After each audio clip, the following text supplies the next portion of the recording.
Morning. இன்னைக்கு எபிசோடில் நம்ம டிஸ்கஸ் பண்ண போகிற டாபிக் என்ன தெரியுமா? Glycaemic index. இது வந்து ரெகுலராக டயட்டிஷியன்ஸ் எப்போவுமே பேசும்போது இந்த ஜிஐ அப்படின்னு சொல்லுவாங்க. ஜிஐங்கிறது வந்து கிளைசிமிக் இண்டெக்ஸ். ஸோ இது என்ன அப்படிங்கிறது நான் ரொம்ப சிம்பிள் டெர்மினாலஜியில் உங்களுக்கு எக்ஸ்பிளைன் பண்ணுறேன். ஏன்னா இது வந்து டயபெட்டிஸ் இருக்கவங்களுக்கு இது அடிக்கடி இந்த விஷயத்தை வந்து கேள்விப்பட்டிருப்பாங்க. அது என்னென்னு உங்களுக்கு சொல்லிடுறேன். சயின்டிஸ்ட்லாம் என்ன பண்ணாங்கன்னா, ஒரு பர்டிகுலர் ஃபுட்டு சாப்பிட்ட பிறகு பிளட் சுகர் லெவல்ஸ் எவ்வளோ குவிக்காக இன்க்ரீஸ் ஆகுது அப்படிங்கிறத வந்து அளந்து பார்த்தாங்க. ஸோ அவங்க யூஸ் பண்ண எக்ஸ்பெரிமெண்ட் வந்து பிளெயின் ஒயிட் பிரெட், அப்புறம் குளுக்கோஸ். இதுதான். ஸோ இந்த மாதிரி இப்போ குளுக்கோஸ், இப்போ நமக்கு வந்து தலை சுற்றுதுன்னு வச்சுக்கோங்களேன், டக்குன்னு எனர்ஜி வேணும். ஏன்னா ஒரு ஃபுட்டு சாப்பிட்டு அதை டைஜஸ்ட் ஆகி அதுக்கப்புறம் அது உள்ள சுகராக மாறி அதுக்கப்புறம் எனர்ஜி வரதுக்குள்ளே விடிஞ்சிரும். ஸோ அதனால நம்ம என்ன பண்ணுவோம், யாருக்காவது தலை சுற்றுற மாதிரி இருந்ததுன்னா ஒரு சாக்லேட் எடுத்து வாயில் போட்டுருவோம், இல்லைன்னா ஒரு டீஸ்பூன் சுகர் எடுத்து வாயில் போட்டுப்போம், இல்லை குளுக்கோஸை தண்ணியில் கரைச்சி குடிச்சிருவோம். இம்மீடியட்டாக நம்ம ஃப்ரெஷ் ஆகிடுவோம். ஏன்னா இது ஆல்ரெடி இது டைஜஸ்டான ஒரு ஃபுட் ஐட்டம். அந்த சுகர் அப்படியே எடுக்கும்போது சிம்பிள் சுகர்ஸ் இது உள்ளே போனோடனே உங்களுக்கு இம்மீடியட்டாக பிளட் சுகர் லெவல்ஸ் வந்து ரெஸ்டோர் ஆகிடுது. ஸோ இதே மாதிரி இப்போ ஒரு ஒயிட் பிரெட் எடுத்தோம் அப்படின்னா அந்த ஃபுட் ஐட்டமை சாப்பிட்டு அடுத்த எத்தனை மினிட்ஸில் சுகர் சர்ன்னு ஏறுது, அதுக்கப்புறம் எவ்வளோ சீக்கிரம் அது கீழே வருது.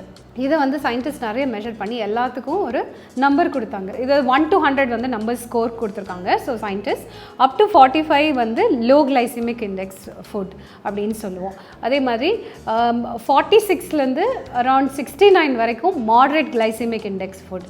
தென் அபவ் 70 to 100 அப்படின்னு பார்த்தீங்கன்னா அது வந்து ஹை கிளைசிமிக் இண்டெக்ஸ் ஃபுட் அப்படிங்கிறதா. ஸோ இது என்ன சொல்ல வரோம் அப்படின்னா, இப்போ லோ கிளைசிமிக் ஃபுட் அப்படின்னா அப் டு 45 ஸ்கோரில் இருக்கிற அந்த கேட்டகரியில் இருக்கிற ஃபுட் ஐட்டம்ஸ் நம்ம சாப்பிட்டோம்னா ஃபுட்டு டைஜஸ்ட் ஆகி மெதுவாக தான் பிளட் சுகர் லெவல்ஸ் இன்க்ரீஸ் ஆகும். So slow digesting food. Next thing is moderate GI. அதுவும் இந்த மாதிரி it's in between. High GI தான் உங்களோட டீஸ்பூன் ஆஃப் சுகர் இல்லை ஒரு ஸ்பூன் ஜாம் இல்லைன்னா குளுக்கோஸ் எடுத்து சாப்பிட்டோம்னா டக்குன்னு சுகர் லெவல்ஸ் வந்து இம்ப்ரூவ் ஆகிடுது இல்லையா. ஸோ அது வந்து ரொம்ப குவிக்காக டைஜஸ்ட் ஆகுது. ஸோ அதனால் it's high glycaemic index food. அது 70 to 100 கேட்டகரி. இது ரெண்டுத்துக்கும் நடுவில் இருக்கிறது தான் மாடரேட். ஸோ இந்த இன்ஃபர்மேஷனை எப்படி நம்ம யூட்டிலைஸ் பண்ணுறது? I'll give you one example. So யூஸ்வலாக பார்த்தீங்கன்னா டயபெட்டிஸ் இருக்கவங்களுக்கு எந்த ஃபுட் ஐட்டமும் சாப்பிட்ட உடனே இமீடியட்டாக பிளட் சுகர் வந்து இன்க்ரீஸ் ஆகக்கூடாது. அவங்களுக்கு வந்து ஸ்லோவாக டைஜஸ்ட் ஆகக்கூடிய ஃபுட் ஐட்டம்ஸ் தான் எடுத்துக்கணும். ஃபார் எக்ஸாம்பிள், அவங்க ஒயிட் ப்ரெட்டில் ஜாம் தடவி சாப்பிட்றாங்கன்னு வச்சுக்கோங்களேன். ஒயிட் ப்ரெட்டும் வந்து high GI food, high glycaemic index food. அந்த 70 to 100 கேட்டகரியில் இருக்காது. அது மேலே நம்ம ஜாமை வேறு தடவுறோம், அதுவுமே ரிஃபைன்ட் சுகர். சட்டுன்னு டைஜஸ்ட் ஆயிரும், பிளட் சுகர் இப்படி ஏறி அப்படி சர்ன்னு இறங்கிரும். So which is not good for them. அவங்களுக்கு எப்போதுமே பிளட் சுகர் கிராஜுவலாக இன்க்ரீஸ் ஆகி கிராஜுவலாக டிக்ரீஸ் ஆகணும். ஸோ இப்போ என்ன பண்ணலாம், ஒயிட் ப்ரெட்டுக்கு பதிலாக கோதுமை பிரெட் யூஸ் பண்ணலாம். அதுக்கப்புறமா இந்த ஜாமுக்கு பதிலாக புதினா சட்னி தடவி அதுலேயே உள்ளே வந்து ஃபில்லிங் ஒன்று ஆம்லெட்டோ இல்லை பாயில்டு எக் ஸ்லைசஸ், அதுக்கப்புறம் வெள்ளரிக்காய், கொடமிளகா, வெங்காயம் இந்த மாதிரியான வெஜிடபிள் ஸ்லைசஸ் வச்சு இன்னொரு ஸ்லைஸ் வச்சு ஒரு சாண்ட்விச் மாதிரி சாப்பிட்டா இவங்க, அதாவது டயபெட்டிஸ் இருக்கவங்களுக்கு இந்த ஃபுட்டு டைஜஸ்ட் ஆகிறதுக்கே கொஞ்சம் நேரம் ஆகும்.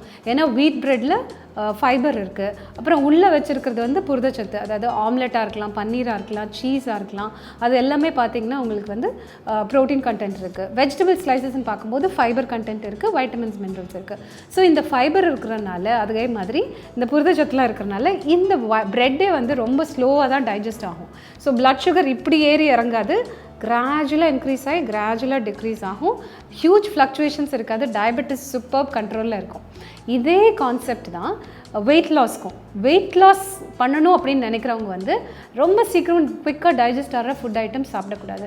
ஏன்னா இப்போ வந்து இதே மாதிரி பிரெட் அண்ட் ஜாம் இல்லைன்னா ப்ரெட்டில் வந்து வெண்ணெயை தடவி நிறைய சர்க்கரையை போட்டு சாப்பிட்றவங்களாம் இருக்காங்க. ஸோ அந்த மாதிரிலாம் எடுக்கும்போது என்ன ஆகும்னா blood sugar levels will increase drastically. அந்த டைமில் இன்சுலின்கிற ஒரு ஹார்மோன் வந்து செக்ரேட் ஆகும். சாப்பிட்ற ஃபுட் ஐட்டம் இது மொத்தத்தையும் ஃபேட்டாக கன்வெர்ட் பண்ணி உள்ளே தள்ளிடும். அவ்வளோதான், அது போய் உள்ளே உட்காந்துக்கும். ஸோ அதனால சர்ன்னு ஏற மாதிரி பிளட் சுகரை இமீடியட்டாக இன்க்ரீஸ் பண்ணுற மாதிரியான ஃபுட் ஐட்டம் சாப்பிடக்கூடாது, வெயிட் குறைக்கிறவங்களுக்கும். ஸோ இந்த கிளைசமிக் இண்டெக்ஸை எப்படி நம்ம குறைக்கிறது அப்படின்னு பார்த்தோம்னா, ஃபுட்டில் வந்து நம்ம குக் பண்ணுற விதம். இப்போ வெள்ளரிசி சமைச்சோம்னா உங்களுக்கே தெரியும், வெள்ளரிசி வந்து சாம்பாரோட பிசைஞ்சு சாப்பிட்டோம்னா சீக்கிரமாக டைஜஸ்ட் ஆயிரும்.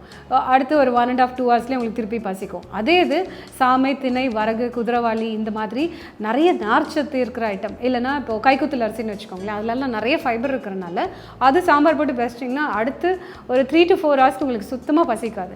அதே மாதிரி ஒரு கிளாஸ் ஜூஸ் குடிக்கிறோம், இப்போ ஆரஞ்சு ஜூஸ் குடிக்கிறோம்னு வச்சுக்கோங்களேன், அது குடித்து வித்தின் ஒரு 45 மினிட்ஸ் 1 ஹவர்லேயே உங்களுக்கு பசிக்கிறதுக்கான சான்சஸ் இருக்குது.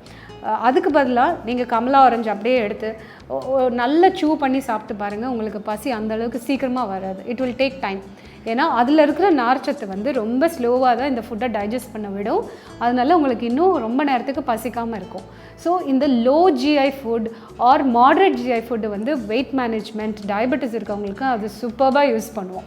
இந்த ஹை ஜிஐ ஃபுட்ஸ் இருக்குதுங்களா, அது யாருக்கு ரொம்ப அழகாக யூட்டிலைஸ் பண்ணலாம் அப்படின்னா, டக்குன்னு எனர்ஜி வேணும், அதாவது ரொம்ப ஸ்போர்ட்ஸில் இருக்கிற பீப்புள், இல்லைன்னா ரொம்ப அண்டர் வெயிட் கேட்டகரி, வெயிட்டு சீக்கிரம் ஏறணும், அப்போ அவங்களுக்கு எவ்ரி 2 hours ஏதாவது கொடுக்கணும். யாராவது ஒருத்தவங்க ரொம்ப சிக்காக இருக்காங்க, எனர்ஜி பூஸ்டப் பண்ணணும், எவ்ரி 2 hours ஏதாவது கொடுக்கணும். அப்படிங்கும்போது நல்ல ஹெல்த்தியான food items, but at the same time அவங்களோட கண்டிஷனுக்கு ஏற்ற மாதிரி பேலன்ஸ் பண்ணி கொடுப்போம். ஸோ ஹைஜியை யூஸ்வலாக ஸ்போர்ட்ஸ் பீப்புளுக்கு நான் எப்போ கொடுப்பேன் அப்படின்னா, அவங்க 2-3 hours ட்ரைனிங் முடிச்சுட்டு கிரவுண்ட்லேருந்து கிளம்பி வீட்டுக்கு வருவாங்க இல்லையா. ஸோ ட்ரைனிங் முடித்த உடனே அவங்கக்கிட்ட என்ன சொல்லணும், ஒரு கிளாஸ் நல்ல ஃப்ரெஷ் ஜூஸ், சீசனில் எது கிடைக்குது, இப்போ வாட்டர்மெலன் கிடைக்குதா அந்த ஜூஸை வாங்கி குடிங்க, இல்லை சாத்துக்குடியோ கமலா ஆரஞ்சு ஜூஸ் கிடைக்குதா அதை வாங்கி குடிங்க அப்படின்னு சொல்லுவோம். ஏன்னா ஜூஸ் குடித்த உடனே அவங்களுக்கு இம்மீடியட்டாக டைஜஸ்ட் ஆயிரும், குவிக்காக அந்த பிளட் சுகர் லெவல்ஸை வந்து அவங்களுக்கு ரெஸ்டோர் பண்ணிடும். அவங்களுக்கு இந்த 3 hours ஒர்க் பண்ண அந்த டயர்ட்னஸ் இம்மீடியட்டாக கொஞ்சம் அவங்களுக்கு ஒரு மாதிரி செட்டில் ஆகிடும். அப்புறம் ப்ளஸ் வீட்டுக்கு போனதுக்கப்புறமா அவங்க நார்மல் ஃபுட்டு, அந்த காய்கறி அது இதெல்லாம் வச்சு சாப்பிடும்போது அது ஸ்லோவாக டைஜஸ்ட் ஆகி அடுத்து அவங்களுக்கு எனர்ஜி வந்து பர்ஃபெக்டாக மேட்சப் ஆகும்.